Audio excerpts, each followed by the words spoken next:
সবাইকে জয় যিশু। প্রভু যীশু খ্রিস্টের শক্তিশালী নামে আমি আপনাদের সবাইকে হৃদয় দিয়ে স্বাগত জানাচ্ছি আমার এই চ্যানেল জীবন্ত ঈশ্বরের মণ্ডলীতে। আমি আবারও বলছি যে আমি সুবক্তা নই, আমি ভালো করে সাজিয়ে গুছিয়ে কথা বলতে পারি না। এই একটা কারণে জন্য আপনারা আমাকে ক্ষমা করবেন। একটা দরকারি বিষয়, যারা যারা আমার ভিডিও দেখেন তারা প্রত্যেকে জানেন যে আমি প্রত্যেক পর্বেই শিক্ষা দেওয়ার মাঝে মাঝেই ঈশ্বরের ধন্যবাদ ও গৌরব করে থাকি। তাই আপনাদের কাছে আমার অনুরোধ, আপনারাও কমেন্টে এসে ঈশ্বরের ধন্যবাদ আর গৌরব করুন, কেননা ঈশ্বরকে দেওয়ার মতন আর তো কিছুই নেই। আসুন আমরা প্রার্থনা করি। প্রভু, ভ্রান্তির কার্য সকলকে বুঝিতে পারে, তুমি গুপ্ত দোষ হইতে আমাদের পরিষ্কার করো, দুঃসাহসজনিত পাপ হইতেও নিজ দাস দাসীকে পৃথক রাখো। সেই সকল আমাদের উপর কর্তৃত্ব না করুক, কিন্তু প্রভু গো, তুমি আমাদের দেহ প্রাণ আত্মার উপরে কর্তৃত্ব করো, তখনই আমরা সিদ্ধ ও মহাপাতক হইতে সূচি হব। কেননা হে সদাপ্রভু, তুমি আমাদের শৈল, তুমি আমাদের মুক্তিদাতা, তুমি আমাদের ঢাল। আমাদের মুখের বাক্য ও আমাদের চিত্তের ধ্যান তোমার দৃষ্টিতে গ্রাহ্য হোক। যিশু নামে চাই, আমেন। এবার আমি আমার অনুষ্ঠান শুরু করছি।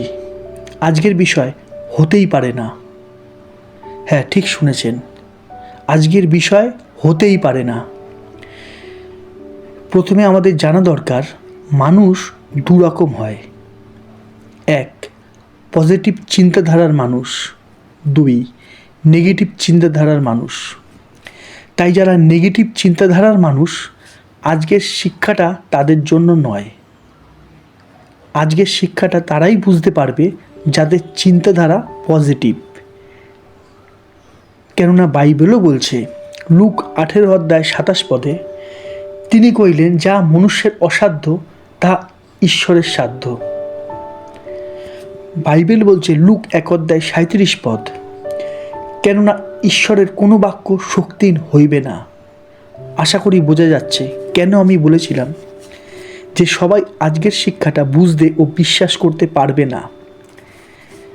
জানি না আপনাদের মনে কি আছে, কিন্তু আমার কখনো কখনো মনে হয়, যদি আমার জন্ম সেই পুরাতন নিয়মের সময় হতো আর আমি ইসরায়েল জাতি হতাম আর আমাদের পালক স্বয়ং মসি হতো, কি ভালোই না হতো।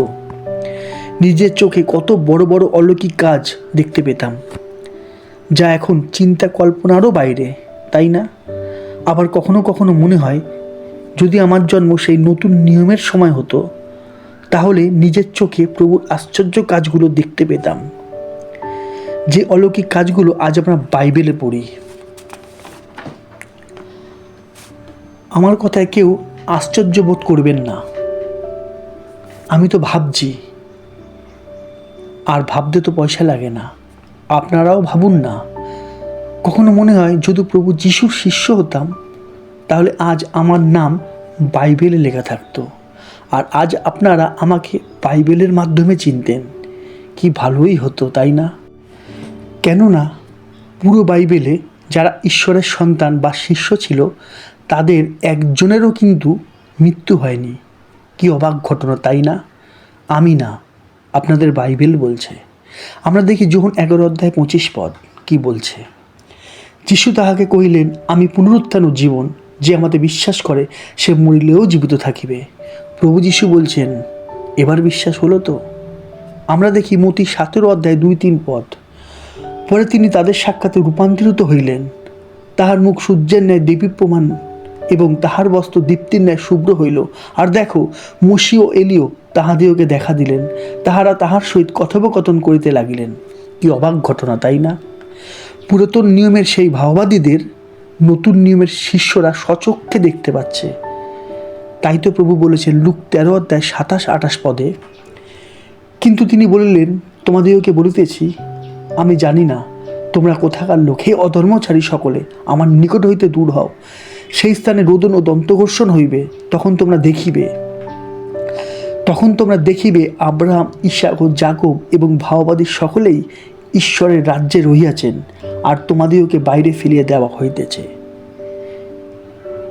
তাই আমি বলেছিলাম, বাইবেলের সেই সব নামগুলো ঈশ্বরের আশীর্বাদের পাত্রেরা এখনও আজকের ডেটে 2025-এও জীবিত আছে। ভাবতে গেলে মাথা খারাপ হয়ে যাবে, আর এটাই সত্যি, কেননা বাইবেল ঈশ্বরের বাক্য। তাই আমি আপনাদের একটা প্রশ্ন করছি, যদি আপনাদের নাম বাইবেলে থাকতো কেমন হতো? আমাকে পাগল ভাববেন না, বুকে হাত রেখে চোখ বন্ধ করে একবার ভেবে দেখুন তো, আপনার নাম বাইবেলে থাকলে কেমন হতো? আপনি হতেন আশীর্বাদের পাত্র, প্রভুর মেষ, ঈশ্বরের সন্তান, প্রভু যিশুর শিষ্য। সত্যি করে বলুন তো, কেমন লাগছে? অনেক হয়েছে, ঘুম থেকে উঠুন। ধুর, এমন হয় নাকি? হয়তো আপনারা মনে মনে ভাবছেন, তাই না? একটু আগে একটা বাক্য দেখিয়েছি, আপনাদের বিশ্বাসের জন্য আমি আবারও দেখাচ্ছি। তিনি কহিলেন, যাহা মানুষের অসাধ্য তাহা ঈশ্বরের সাধ্য। আশা করি বোঝা যাচ্ছে ঈশ্বরের কাছে কিছুই অসাধ্য নয়। যেমন পুরাতন নিয়মে ভাববাদীদের নাম বাইবেলে আছে, নতুন নিয়মে শিষ্যদের নাম পরিচয় বাইবেলে আছে, তাহলে আজকের দিনে যারা সেই জীবন্ত ঈশ্বরের আরাধনা করছে, প্রভু যিশুর বাক্যে বিশ্বাস করেছে, তাদের পরিচয় বংশ কেন বাইবেলে থাকবে না? আপনি যদি সত্যিকারের বিশ্বাসী হন, তাহলে আপনি বাইবেলে আছেন। হালেলুয়া। বিশ্বাস হচ্ছে না তো আমাকে নয়, ঈশ্বরের বাক্যকে বিশ্বাস করুন। তাহলে দেখা যাক আজকের দিনে বিশ্বাসীদের বাইবেলের কোন পৃষ্ঠায় দেখা যায়। আমরা একটু মনোযোগ দিয়ে ঈশ্বরের বাক্যের গভীরে প্রবেশ করি। আমরা দেখি মথি 1 অধ্যায় হেডলাইনটা, যেখানে লেখা আছে প্রভু যীশু খ্রিস্টের বংশাবলীপত্র। অর্থাৎ এখন আমরা প্রভুর বংশ তালিকা দেখব। তার আগে আমাদের জানতে হবে প্রভুর বংশ তালিকায় কতগুলো নাম বাইবেলে স্থান পেয়েছে। আমরা দেখি মথি 1 অধ্যায় 17 পদ। এই রূপে আব্রাহাম অবধি দাউদ পর্যন্ত সর্বশুদ্ধ 14 পুরুষ, দাউদ অবধি বাবিলের নির্বাসন পর্যন্ত 14 পুরুষ, এবং বাবিলের নির্বাসন অবধি খ্রিস্ট পর্যন্ত 14 পুরুষ, অর্থাৎ মোট 42 পুরুষ। আমরা জানলাম আব্রাহাম থেকে দাউদ পর্যন্ত 14 পুরুষ, দাউদের পর থেকে বাবিলের নির্বাসন পর্যন্ত 14 পুরুষ, বাবিলের নির্বাসনের পর থেকে খ্রিস্ট পর্যন্ত 14 পুরুষ। আশা করি এতদূর বোঝা গেল। এবারে আমরা জানব আব্রাহাম থেকে দাউদ পর্যন্ত 14 পুরুষের নাম। আমরা দেখি মথি 1 অধ্যায় 2 থেকে 6 পদ। আব্রাহামের পুত্র ইসাক, ইসাকের পুত্র যাকব, যাকবের পুত্র জিহুদা ও তাহার ভাতৃগণ, জিহুদার পুত্র পেরস ও সেরহ, তামরের গর্ভজাত, পেরসের পুত্র হিস্রোন, হিস্রোনের পুত্র রাম, রামের পুত্র অম্নিনাদব, অম্নিনাদবের পুত্র নহশন, নহশনের পুত্র সলমন, সলমনের পুত্র বয়স, রাহবের গর্ভজাত, বয়সের পুত্র ওদেব, রুতের গর্ভজাত, ওবেদের পুত্র যিশয়, যিশয়ের পুত্র দাউদ রাজা। আশা করি আমরা প্রত্যেকেই খ্রিস্টের প্রথম 14 পুরুষের নাম জানতে পারলাম। এবারে আমরা দেখব দাউদের পর থেকে বাবিলের নির্বাসন পর্যন্ত 14 পুরুষ। আমরা দেখি মথি 1 অধ্যায় 6 থেকে 11 পদ। দাউদের পুত্র সলোমন, উরিয়ের বিধবার গর্ভজাত, সলোমনের পুত্র রহবিয়াম, রহবিয়ামের পুত্র অবিয়, অবিয়ের পুত্র আশা, আশার পুত্র জিহোশাফট, জিহোশাফটের পুত্র জোরাম, জোরামের পুত্র উশিয়, উশিয়ের পুত্র যোথম, যোথমের পুত্র আহস, আহসের পুত্র হিস্কিয়, হিস্কিয়ের পুত্র মুনশি, মুনশির পুত্র আমন, আমনের পুত্র যোশীয়, যোশীয়ের সন্তান জিকনীয় ও তাহার ভাতৃগণ, বাবিল নির্বাসনকালে জাত। আমরা প্রত্যেকে খ্রিস্টের দ্বিতীয় 14 পুরুষের নাম জানতে পারলাম। এবারে আমরা দেখব বাবিলের নির্বাসনের পর থেকে খ্রিস্ট পর্যন্ত 14 পুরুষ। আমরা দেখি মুথি 1 অধ্যায় 12 থেকে 16 পদ।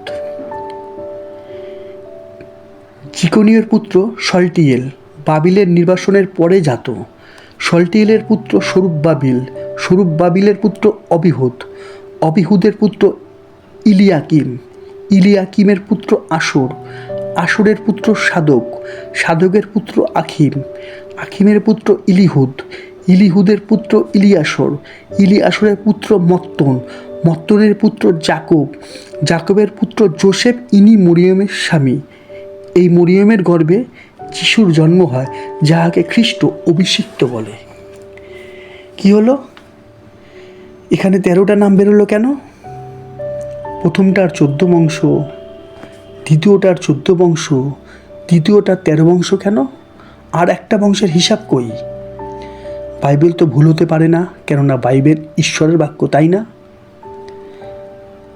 তাই মন দিয়ে শুনুন, এবারে মন দিয়ে বুঝুন। আমরা প্রবেশ করেছি ঈশ্বরের বাক্যের গভীরে। একটা বংশ পাওয়া যাচ্ছে না, আর সেই বংশটাই হলো আমি, আপনি, আর যত লোক খ্রিস্টকে প্রভু বলে বিশ্বাস করেছে তারা। কথাটা আমি না, আপনাদের বাইবেলই আপনাদের বলছে। আমরা দেখি প্রথম পিতর 2 অধ্যায় 9-10 পদ। কিন্তু তোমরা মনোনীত বংশ, রাজকীয় যাজক বর্গ, পবিত্র জাতি, ঈশ্বরের নিজস্ব প্রজাবৃন্দ, যেন তাহারই গুণকীর্তন করো, যিনি তোমাদিওকে অন্ধকার হইতে আপনার আশ্চর্য জ্যোতির মধ্যে আহ্বান করিয়াছেন। পূর্বে তোমরা প্রজা ছিলে না, কিন্তু এখন ঈশ্বরের প্রজা হইয়াছ। দয়াপ্রাপ্ত ছিলে না, কিন্তু এখন দয়া পাইয়াছ।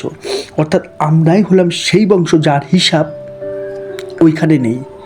তাহলে দেখা যাচ্ছে প্রথম বংশের 14, দ্বিতীয় বংশের 14, তৃতীয় বংশের 13 প্লাস আমরা বিশ্বাসীরা সমান সমান 14 বংশ, মিলে গেল হিসাব, মোট 42 বংশ। তাহলে দেখা যাচ্ছে পুরাতন নিয়মের দূর দূরান্তে কোথাও আমাদের নাম বংশ নেই, কিন্তু প্রভু যীশু খ্রিস্টের উপর বিশ্বাসের ফলে আমরা বাইবেলের নতুন নিয়মের প্রথম পৃষ্ঠায় স্থান পেয়েছি। হালেলুইয়া! আমরা প্রভু যীশুর খ্রিস্টের বংশ। যারা যারা বিশ্বাস করলেন, যারা যারা আনন্দিত হলেন, তারা এই মুহূর্তে দাঁড়িয়ে স্বর্গের দিকে দুহাত তুলে ঈশ্বরকে একটা ধন্যবাদ দিন, কেননা এটাই সত্যি। এখন বোঝা যাচ্ছে যে সত্যি মানুষের যাহা অসাধ্য প্রভু ঈশ্বরের সকলই সাধ্য। তাই আমি শুরুতেই বলেছিলাম আজকের প্রচার পজিটিভ মানুষদের জন্য। এখানেই আজ আমি প্রভুর শিক্ষা শেষ করছি। ঈশ্বর আপনাদের বিশ্বাসে বলবান করুন, যেন আপনারা প্রত্যেক বাইবেলের প্রত্যেকটা বাক্যে বিশ্বাস করতে পারেন। এই প্রার্থনা আমি প্রভু যীশু খ্রিস্টের নামে চাইলাম। আমেন। হালেলুইয়া। একমাত্র ঈশ্বরেরই গৌরব হোক। আমেন। আজ এতটাই। আবার দেখা হবে পরের ভিডিওতে নতুন এক জীবন্ত শিক্ষা নিয়ে। ততক্ষণ সবাইকে জয় যিশু, জয় যিশু, জয় যিশু।